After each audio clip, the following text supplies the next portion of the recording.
Pour Olivier Faure, le compte n'y est toujours pas. À l'issue de sa rencontre avec Sébastien Lecornu à Matignon, aux côtés des autres cadres socialistes, le premier secrétaire du PS a estimé ce vendredi 3 octobre que la copie du budget 2026 proposée par le Premier ministre est très insuffisante et à bien des égards alarmante. La copie initiale est très loin de celle que nous avons présentée.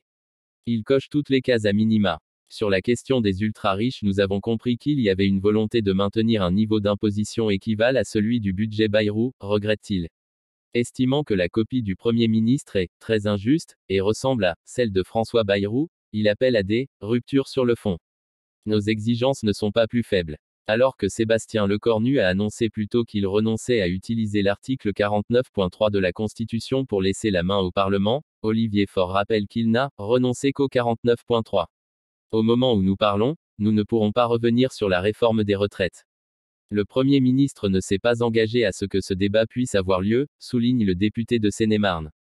Désormais, le PS attend le discours de politique générale prévu la semaine prochaine pour se prononcer sur une éventuelle censure de Sébastien Lecornu. Nous jugerons en fonction de ce qu'il nous dira à ce moment-là, mais nos exigences ne sont pas plus faibles à la sortie qu'à l'entrée, avertit Olivier Faure. En attendant, Sébastien Lecornu poursuit ses consultations en recevant les écologistes et les communistes. Plus tôt dans la matinée, il a échangé avec Marine Le Pen.